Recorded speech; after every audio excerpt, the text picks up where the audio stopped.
Bukalah Alkitab saudara, Kisah Rasul pasal 19. Kita akan membaca 1 sampai 10. Di sini dikatakan saudaraku, dalam tempo 2 tahun semua penduduk Asia mendengarkan firman Tuhan. Nah, kita melihat bagaimana Paulus melayani mereka. Paulus saudaraku selalu mencari jiwa-jiwa. Bahkan Paulus tidak segan-segan, di sini dikatakan saudaraku menjelajah daerah-daerah pedalaman dan tiba di Efesus. Pernahkah kita menjelajah daerah-daerah pedalaman untuk mencari jiwa-jiwa? Pernahkah kita saudaraku bergerak dari desa ke desa untuk mengabarkan Injil? Saudaraku yang kekasih dalam nama Yesus, boleh juga saudaraku, roh Tuhan menggerakkan saudara. Itu satu hal yang sangat menggemarkan hati, mensukacitakan melihat jiwa-jiwa menjadi percaya dan menerima Yesus sebagai Tuhan dan Juru Selamat mereka. Namun di sekitar kita ini saudaraku masih banyak sekali jiwa-jiwa yang terhilang, jiwa-jiwa di luar Yesus. Saudara, kita mengetahui bahwasanya jiwa-jiwa yang di luar Yesus semuanya terhilang karena hanya satu jalan ke surga, yaitu Tuhan Yesus Kristus. Paulus sampai di Efesus dan dia bertemu dengan 12 orang murid. Dengan bersemangat Paulus melayani, walaupun hanya 12 orang murid saja. Paulus bertanya kepada mereka dengan satu pertanyaan yang penting. Paulus tidak bertanya kepada mereka, sudahkah engkau sembuh daripada penyakitmu? Dia tidak menanyakan pertanyaan demikian. Paulus juga tidak bertanya, sudahkah engkau keberkatan? Bagaimana bisnismu sekarang? Sudahkah bisnismu berkelimpahan? Karena Tuhan berkata, aku datang supaya domba itu berhidup berkelimpahan. Tidak, beraku. Tidak.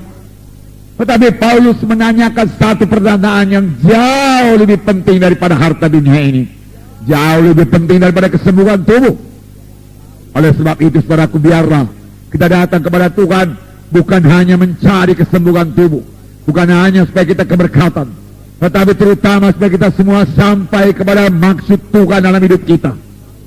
Karena di dalam Yesus kita ini semua harus bertumbuh. Di dalam Tuhan ini semua kita ini harus berubah. Firman Tuhan tadi berkata, perkara lama lenyap, perkara baru timbul. Oleh sebab itu Paulus menanyakan satu pertanyaan yang amat penting. Sudahkah kamu menerima Roh Kudus tatkala kamu percaya? Jadi Paulus tahu mereka sudah percaya. Paulus mengakui mereka sudah selamat. Tetapi Paulus belum tahu dengan pasti apakah mereka sudah dibaptis dengan Roh Kudus atau tidak. Baptisan Roh Kudus sangat penting. Waktu murid-murid mau berangkat menginjil, Tuhan Yesus berkata kepada murid-murid, tunggulah di Yerusalem sampai kamu dilengkapi dengan kuasa dari Maha Tinggi. Karena Yohanes membaptis kamu dengan air, tapi tidak lama lagi kamu akan dibaptis dengan Roh Kudus. Tuhan Yesus sendiri menyuruh murid-murid menunggu Roh Kudus. Itu sebabnya Paulus bertanya, sudahkah kamu menerima Roh Kudus tatkala kamu percaya? Dan jawaban mereka mengherankan Paulus. Mereka berkata, kami belum pernah dengar kalau ada Roh Kudus. Heran juga. Saudaraku, dalam perjanjian lama banyak diceritakan mengenai Roh Kudus.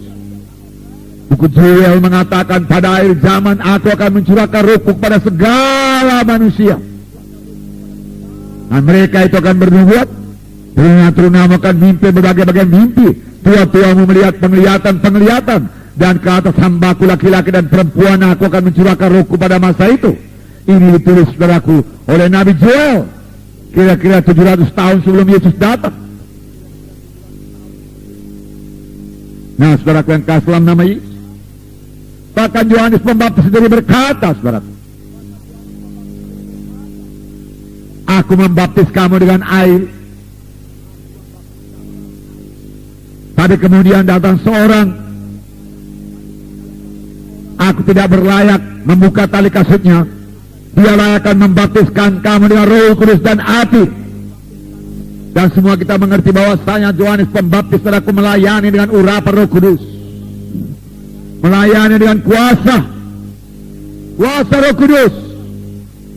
Saudara, dia tidak punya gereja, dia hanya di tepi sungai Jordan. Dan berita singkat, berkuasa, bertobatlah kamu karena kerajaan sorga sudah dekat. Dan firman Tuhan berkata seluruh isi Yerusalem keluar. Sepanjang sungai Jordan mereka datang ke sungai Jordan untuk dibaptis. Seluruh Judea datang untuk minta dibaptiskan. Satu pelayanan yang sangat berkuasa. Roh Kudus memenuhkan dia, Roh Kudus menggerakkan jiwa-jiwa. Dan sambil mengaku dosanya mereka dibaptis sungai Jordan. Termasuk Tuhan Yesus yang datang pada Yohanes Pembaptis. Dan Yohanes Pembaptis berkata, bagaimana ini Tuhan? Masakan engkau datang kepada aku supaya aku baptis? Yohanes berkata, biarlah demikian supaya kita menggenapi semua kehendak Allah. Dan Yohanes Pembaptis patuh dan dia membaptiskan Yesus. Dan Roh Kudus turun kepada Yesus berlembaga sebagai seekor merpati. Allah Bapa bicara, inilah anak yang aku kasih, kepadanya lah aku berkenan. Saudara, ini kunci kepada pelayanan yang berkuasa, yang berhasil, yang harus dimiliki gereja pada akhir zaman ini. Saudara mau dipakai Tuhan, saudara mau diurapi Tuhan, intimlah dengan Roh Kudus, penuh dengan Roh Kudus, dengan suara Roh Kudus, bergaul dengan Roh Kudus, amati Roh Kudus, maka pelayanan saudara berkuasa, saudara berbuah lebat di hadapan Tuhan. Haleluya.